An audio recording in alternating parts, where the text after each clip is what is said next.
দুনিয়া তৃপ্ত করে না, দুনিয়ায় তৃপ্তি মিলে না বন্ধু। এটা তৃপ্তের জায়গা নয়, এটা তৃপ্ত হওয়ার জায়গা নয় বন্ধু। আল্লাহ তাআলা কোরআনে ওয়াদা দিছে, বান্দা জান্নাতে আইসো, তোমার আমি তৃপ্ত করে দেব, সুখে ভরে দেব। মা তাশতাহি আনফুসুকুম, যা দিল চাইবে বান্দা আমি সব দেব। তোমার চাওয়া শেষ হইলে ওয়ালাদাইনা মাজিদ, আমার কাছে আরো অগণিত আছে কোটি কোটি নিয়ামত, যেগুলো তুমি নামও জানো না, চিনো না বান্দা। তুমি চাও নাই, আমি আল্লাহ নিজের থেকে আরো কোটি কোটি দেব। তুমি আইসো বান্দা, তুমি জান্নাতে আসো, তুমি সবর করো, অপেক্ষা করো।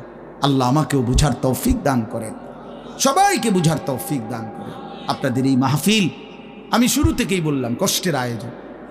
কষ্ট করে ভাবেন, নিজের ফিকির করেন, নিজের ভালো নিজের কল্যাণ ভাবতে শিখেন।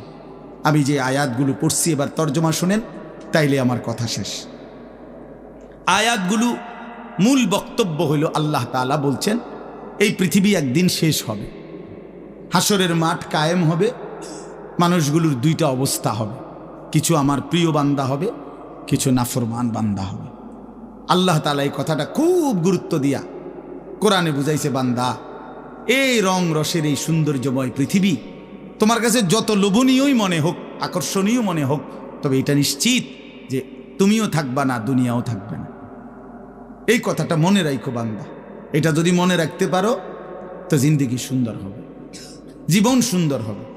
এই জন্য কোরআনুল কারীমে আল্লাহ তাআলা খুব এই কথাটা বুঝাইতে চাইছে, বান্দা এই এত সুন্দর পৃথিবী দেখে তুমি যতই বিমোহিত হও, মুগ্ধ হও, তো মনে রাখো এটা থাকবে না, আমি একদিন ভেঙে ফেলব। ইযাস সামাউন ফাতারাত, আসমান ভেঙে চুরচুর হবে।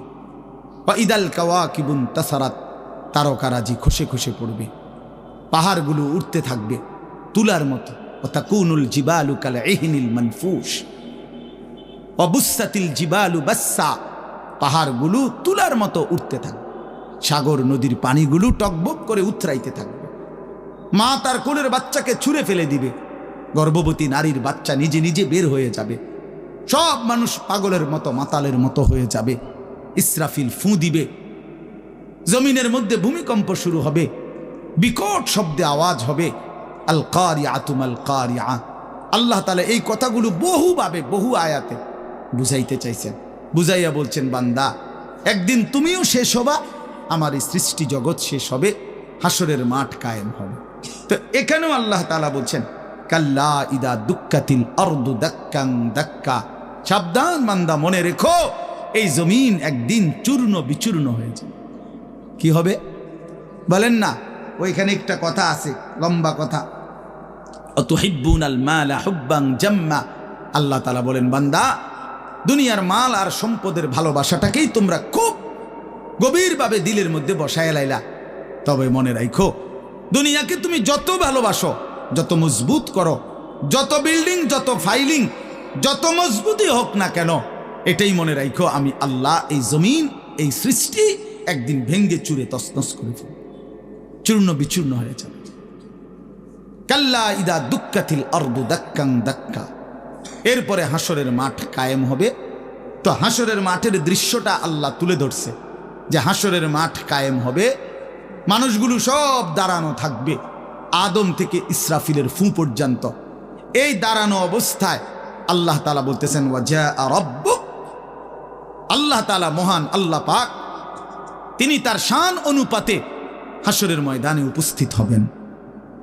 ওয়াল মালাকু সাফফান সাফফা, কোটি কোটি ফেরেশতা সারিবদ্ধভাবে লাইন ধরে দাঁড়াবে, চারদিকে কোটি কোটি ফেরেশতা, মহান আল্লাহ পাক উপস্থিত, আর মানুষগুলো সব দাঁড়ানো।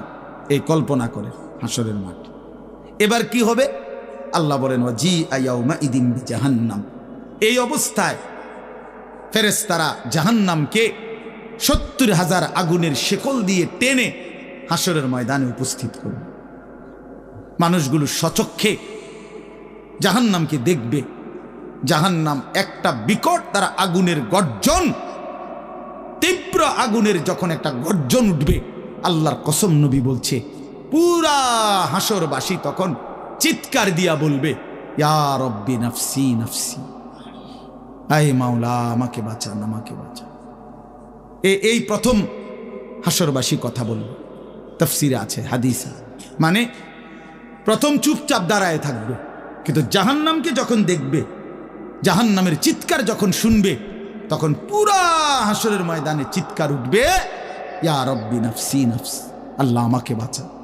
নবী সাল্লাল্লাহু আলাইহি ওয়াসাল্লাম বলেন, আল্লাহ তাআলা ফেরেশতারা যেন দেখাই দিবে ইব্রাহিম আলাইহিস সালামকে, ওই যে আপনার ছেলে ইসমাঈল, তার ব্যাপারে কিছু বলবেন। ইব্রাহিম আলাইহিস সালাম বলবেন, ইয়া রব্বি নাফসি নাফসি, এই মাওলা আমাকে বাঁচান, আমাকে। ওর বিষয়টাও দেখো। ইয়াকুব আলাইহিস সালাম, ওনার ছেলে ইউসুফ আলাইহিস সালাম, এটা সেই ছেলে 40টা বছর দুনিয়াতে, যার জন্য উনি কাঁদছিলেন। ফেরেশতারা বলবো, ওই যে ইউসুফকে দেখা যায়, তার ব্যাপারে কিছু বলবেন।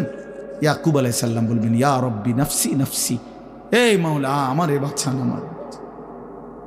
ওটাও বুঝো।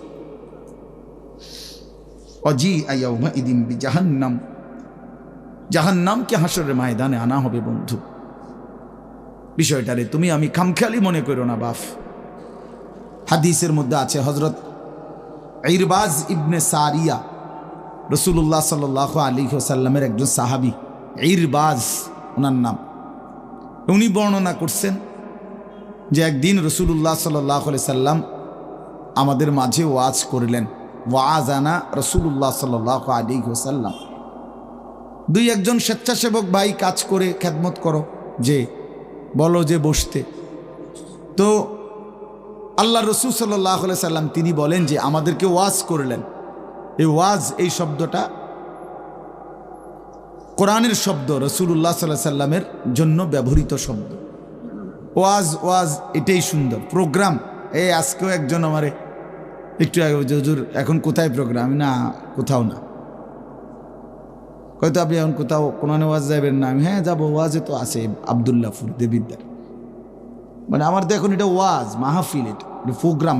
প্রোগ্রাম কি? আবার প্রোগ্রাম আর ওয়াজ সমার্থবোধক শব্দ নয়।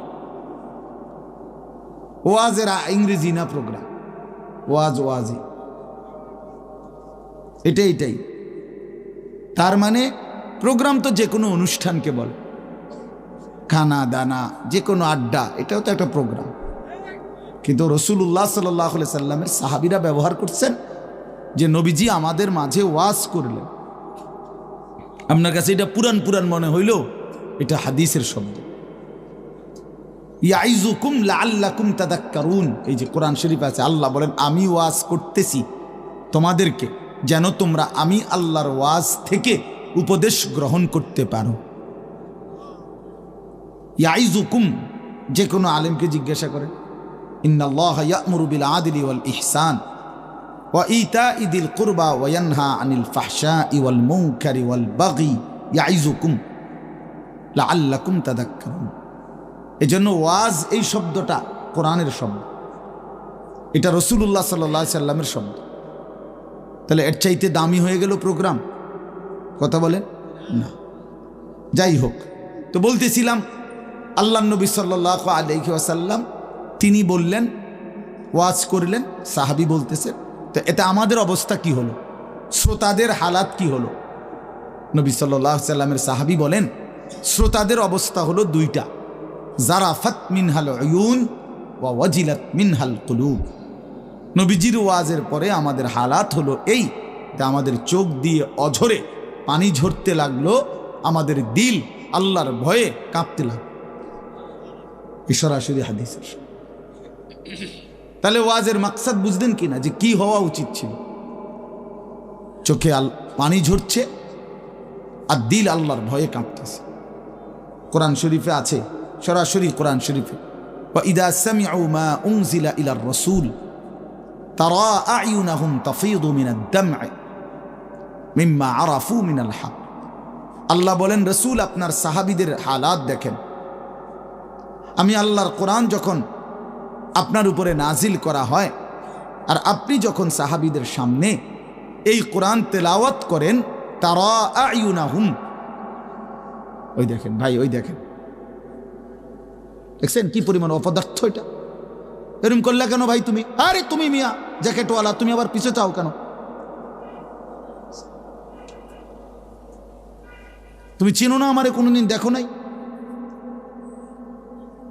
আমি 1 মিনিটের জন্য ছাড়ে দিতে রাজি না। আমি নওজওয়ানের পরিবর্তন চাই। এই এক ফিকির নিয়া জিন্দিগির আমার মেহনত, প্রতিটা নওজওয়ানের বদলানো চাই। এই জন্য সোজা কেউ না বলুক, তার আমি বলবো, আমি নিয়ত করছি যে একদিন পারি একদিন বলবো। যেদিন বলতে পারবো না, নাই।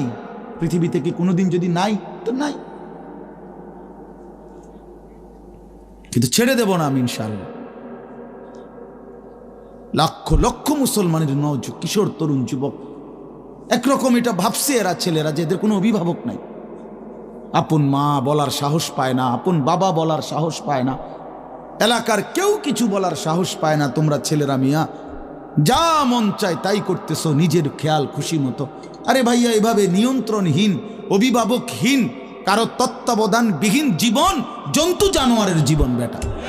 আমি বললাম বেটা, যার মাথার উপরে কোনো ছায়া নাই, যার কোনো অভিভাবক নাই, যারে আগলাইয়া রাখে না কেউ, যারে শুধরাইয়া দেয় না কেউ, আল্লাহর কসম ওই জীবন জানোয়ারের জীবন বেটা, জন্তু জানোয়ারের জীবন।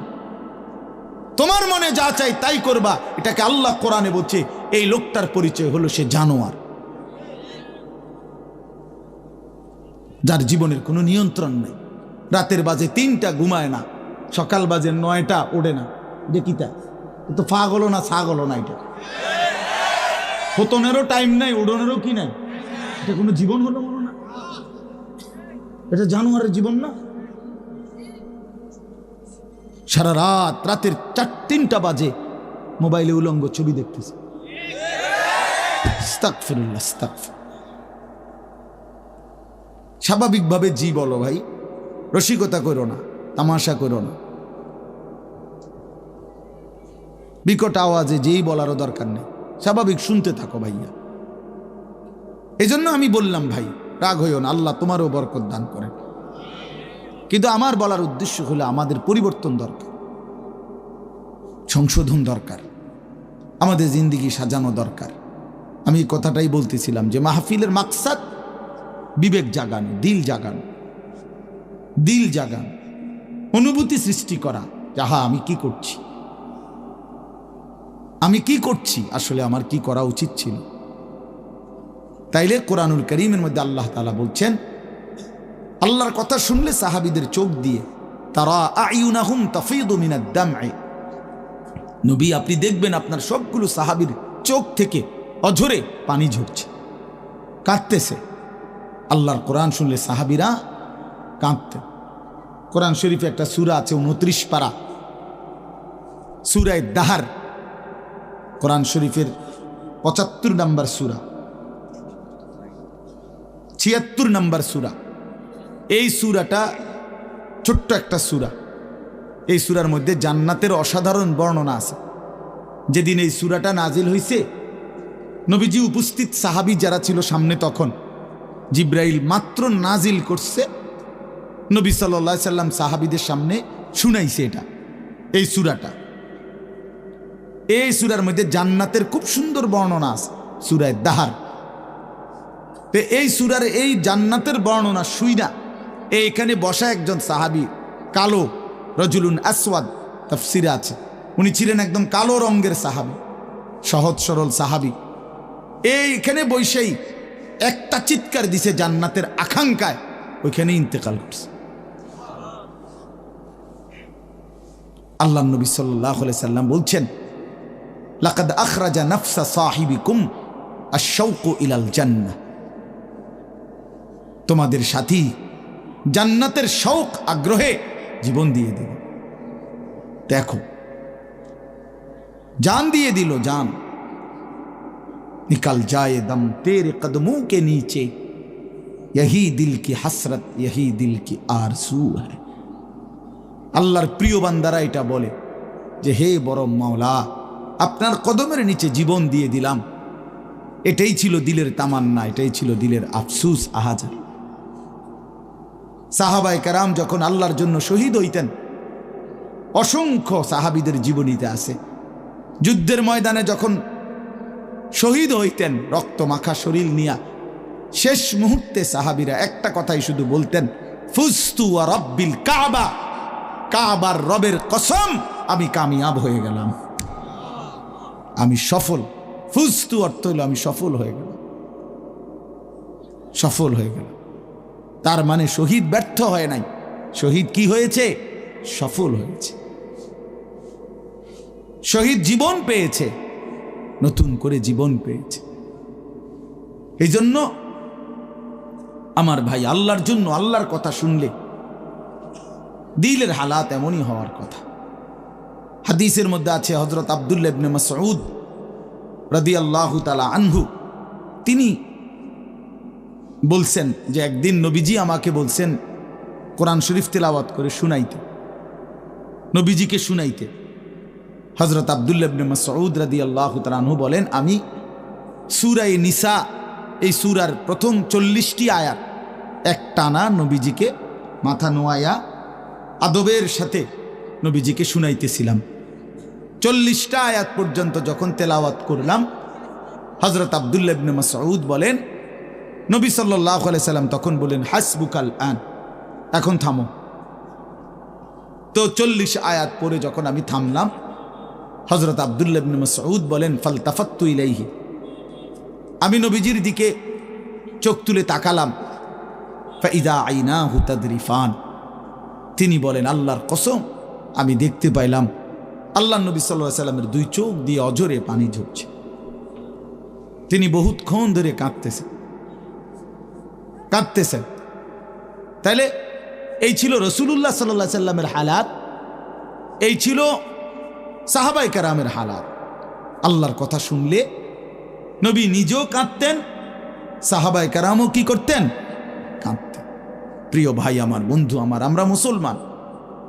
আমি এই কথাটাই শুরু করছিলাম, গাফেল বঞ্চিত হয়, খামখেয়ালি মানুষ, খামখেয়ালি। আর কেন নামাজ পড়ো?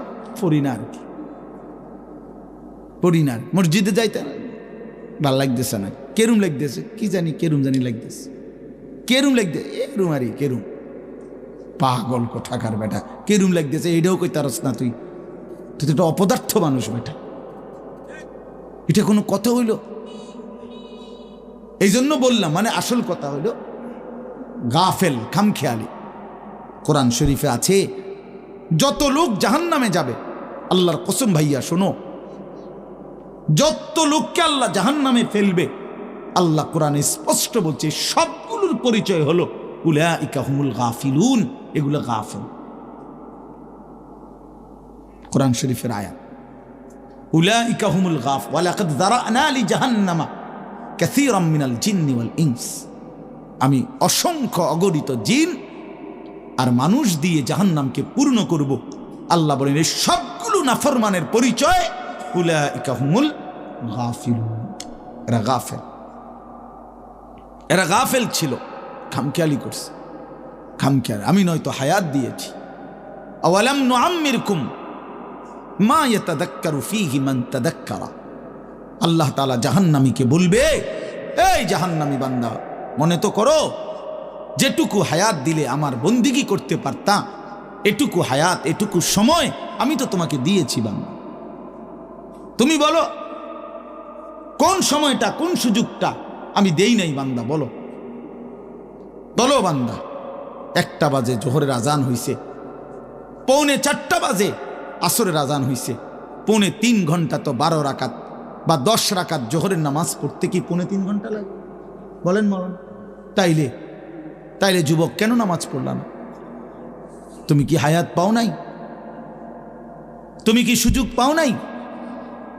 4 রাকাত ফজরের নামাজ পড়তে কি 1 ঘন্টা সময় লাগে? তো আল্লাহ তাআলা কি সময় দেয় নাই? আল্লাহ কি হায়াত দিল না? কেন না ফরমানি করলেন? বন্ধু আমার, আল্লাহ বলবেন এই কথা, আওয়ালাম নুআম্মিরকুম, বলো বান্দা আমি কি তোমাকে হায়াত দেইনি? আমি কি তোমাকে সময় দেই নাই? কোরআন শরীফে আছে আল্লাহ বলছেন এটা। কোরআন শরীফে আছে আল্লাহ বলছেন জাহান্নামী চিৎকার করবে আর বলবে, আল্লাহ একটু সময় দেন, একটু বিরতি দেন, 1টা মিনিট কদ্দুর আমারে জিরাইতে দেন, আমি পারতেছি না মালিক, আগুনে এই মালিক, আমার শরীরটা জইলা পুরা ছাই হয়ে গেছে, আমি আর পারছি না মাওলা, আমার একটু বিরতি দেন, 10টা মিনিট কদ্দুর বিরতি দেন, এই আগুন আমি সইতে পারছি না। আল্লাহ তাআলা বলবেন লা ইউফাত্তারু আনহুম, না নাফরমান, 1 সেকেন্ডের বিরতি মিলবে না। অহুম ফিহি মুবলিসুন, আল্লাহ বলে জাহান্নামী চিরদিন অনন্তকাল মলিন চেহারা, বিমর্ষ চেহারা নিয়েই পড়ে থাকবে, কোনদিন তার মুখে হাসি ফুটবে না। আর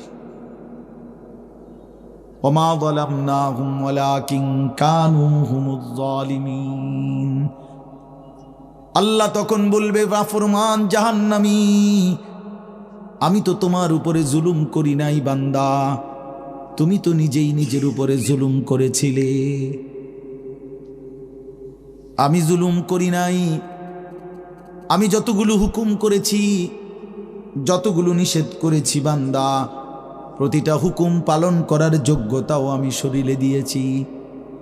তুমি যদি রুকু করতে না পারতা আমি বলতাম না, তুমি যদি সেজদা করতে না পারতা তাইলে আমি হুকুম করতাম না।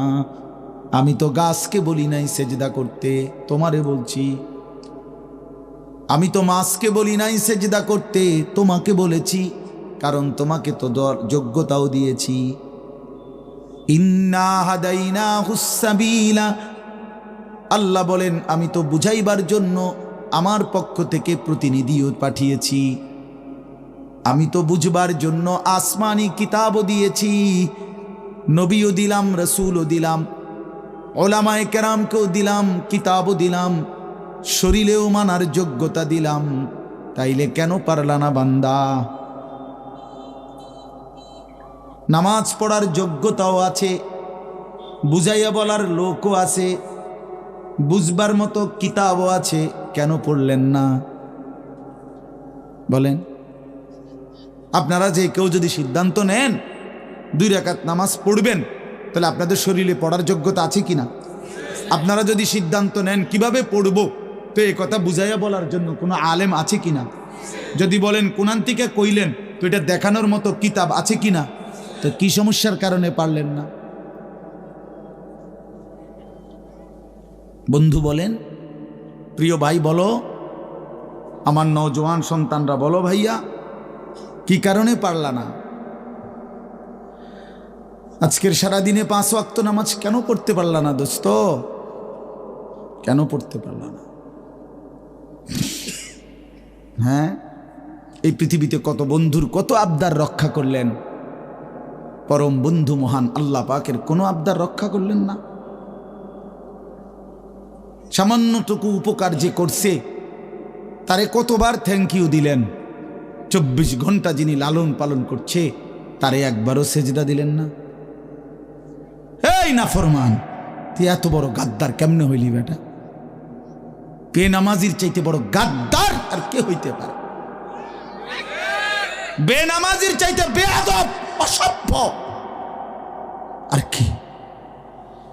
বেনামাজি অসভ্য, অসভ্য বেনামাজি শয়তান, যার কপালে সেজদা নাই ওই শয়তান, শয়তান, শয়তান, ওইটা শয়তান। আমি বললাম, আল্লাহর কোরআন বলছে, ইবলিস তুই সেজদা দিলি না, আজকের থেকে তুই শয়তান। ইবলিস রে এর আগে শয়তান বলতো না, বলতো না, আজকের থেকে শয়তান, আজকের থেকে রাজিম, ফখরুজ ফা ইন্নাকা রাজিম। আল্লাহ বলছে বের হ বেঈমান, কেন সেজদা দিলি না? ফা ইন্নাকা রাজিম, আজকের থেকে ইবলিস তুই অভিশপ্ত। এজন্য বেনামাজি অভিশপ্ত, বেনামাজি শয়তান। ওয়া ইন্না আলাইকা লানাতা ইলা ইয়াউমিদ্দিন। আল্লাহ বলছে ইবলিস তুই আমারে সেজদা দিলি না, তো মনে রাখিস আজকের থেকে নিয়ে ইসরাফিলের ফু পর্যন্ত, কিয়ামত পর্যন্ত তোর উপরে আমি আল্লাহর লানত। এটাই তো তর্জমা নাকি? কিয়ামত পর্যন্ত তুই নাম বেঈমানের উপরে আমি আল্লাহর লানত। এই জন্য বেনামাজি মনে রাখো, এই যুবক তোমরা যারা নামাজ পড়ো না, তোর উপরে আল্লাহর লানত, আল্লাহর লানত, তোর খোদার গজব তোর উপরে, মনে রাখিস। বলে না আমি ভাত খাই, ভাত, হ্যাঁ ভাত জন্তু জানোয়ারও খায়। আমি তো ঘুম যাই, ঘুম কুত্তাও যায়, কুকুরও খায়, কুকুরও পেশাব পায়খানা করে, কুকুরেরও যৌন চাহিদা পূরণ হয়, এই জন্য কুকুরেরও বাচ্চা কাচ্চা হয়। এটা কোনো অবাক কিছু না। আপনি ভাত কতটি খান আর ঘুম যান আর পেশাব পায়খানা করেন আর লজ্জাস্থানের চাহিদা পূরণ করেন, এরই নাম যদি জীবন হতো, তাই জানোয়ারের সাথে তফাৎ কি বলেন না কেন? জন্তু জানোয়ারের সাথে আমাদের জিন্দেগির তফাৎ কোথায় ভাইয়া? কি ব্যস্ততায় পড়ে গেলেন এই বাবারা, বন্ধুরা আমার, কি ব্যস্ততায় মালিককে সেজদা দিতে পারলেন না? মা সালাকাকুম ফি সাকার ক্বালু লাম নাকু মিনাল মুসাল্লিন। আল্লাহর ফেরেশতা জাহান্নামীকে বলবে, হে জাহান্নামী বেঈমান, কে তোকে জাহান্নামে কেন নিয়ে আসলো? কেন আসলি জাহান্নামে? বন্ধু আমার শোনো বন্ধু, আল্লাহর কোরআনে আল্লাহ বলেন জাহান্নামী বলবে ক্বালু লাম নাকু মিনাল মুসাল্লিন, ফেরেশতা ভাইয়া কারণ আমি নামাজি ছিলাম না, এজন্য জাহান্নামী হলাম। ওয়াইলুন ইয়াওমাইদিল লিল মুকাদ্দিবিন ওয়া ইযা ক্বিলা লাহুমুর কাউ লা ইয়ারকাউন। বলে সমস্ত মিথ্যাবাদী নাফরমান পাপী, সেদিন মনে রেখো হাসরের ময়দানে তোমাদের জন্য জাহান্নাম। যদি বলেন কেন, আল্লাহ বলেন ওয়া ইযা ক্বিলা লাহুমুর কাউ লা ইয়ারকাউন, বারবার তাকে বলা হয়েছে নামাজের জন্য, রুকু করতে, সেজদা করতে, নাফরমান আমি আল্লাহকে সেজদা করে নাই, নামাজ পড়ে নাই, রুকু করে নাই, এজন্যে। হ্যাঁ, এই সরাসরি কোরআনের আয়াতে আল্লাহ বলেন কাল্লা ইদা বালাগাতিত তারাকি ওয়া কিলা মান রাক ওয়া যান্না আন্নাহুল ফিরাক ওয়ালতাফাতিস সাকু বিস-সাক ইলা রাব্বিকা ইয়াওমাইদিনিল মাসাক ফালা সাদ্দাকা ওয়ালা সাল্লা। আল্লাহ বলেন, আল্লাহর নবীর জবানে নবীজি বুঝাইছেন এই তাফসিরে। নবীজি বলছেন উম্মত, কোন নাফরমান পাপীর জান কবজের সময় মালাকুল মউত আজরাইল তার রুহুটা তার কলিজা থেকে একটা টান দিয়ে ছিঁড়ে ফেলবে। ছিঁড়লেই রুহুটা ইসা কণ্ঠনালীর কাছে আটকায় যাবে, এই গলার কণ্ঠনালীতে। কাল্লা ইদা বালাগাতিত তারাকি, কণ্ঠনালীতে যখন নাফরমানের রুহু আটকায় যাবে, তো আজরাইল ধৈরা টাইনা ছিঁড়া টুকরা টুকরা করে এরপরে এই রুহুটাকে ছিঁড়া ভিড়া বাইর করে। তো কোরআনে আল্লাহ বলছে কেন এমন এমন নির্মম মৃত্যু হলো কেন? তার কলজা ছিঁড়া ফেললো, আজরাইল তার রুহুটা ছিন্ন ভিন্ন করে দিল, এমন করলো কেন? আল্লাহ বলেন কারণ দুইটা, ফালা সাদ্দাকা ওয়ালা সাল্লা, এই নাফরমান আমি আল্লাহরে বিশ্বাস করে নাই এবং নামাজ আদায় করে নাই। কি আদায় করে নাই? ভাত খাও, হ্যাঁ ভাতে তো দুগা খাও নাকি তা? হ্যাঁ, মোবাইল টিপো আর মানুষের বেডি দেখো, দেখো ভাইয়া দেখো। কুলু ওয়া তামাত্তাউ কালিলান ইন্নাকুম মুজরিমুন। আল্লাহ বলে নাফরমান অল্প সময়ের দুনিয়া খাও, ভোগ করো, শুধু মনে রেখো তুমি নাফরমান। এখন ভাত খাও, পরে ফিডা হইব। কবরের প্রথম ঘন্টায় আমি বুঝাই দেব আমি মালিক কেমন। কাল্লা সাউফা তা'লামুন আলহাকুমুত তাকাসুর হাত্তা যুরতুমুল মাকাবির কাল্লা সাউফা তা'লামুন। আল্লাহ বলে দুনিয়ায় ডুবে থাকতে থাকতে আমি আল্লাহকে আখিরাতকে ভুলতে ভুলতে দুনিয়া বাড়ানোর নেশা প্রতিযোগিতা বেঈমান তোরে গাফেল বানায় দিল।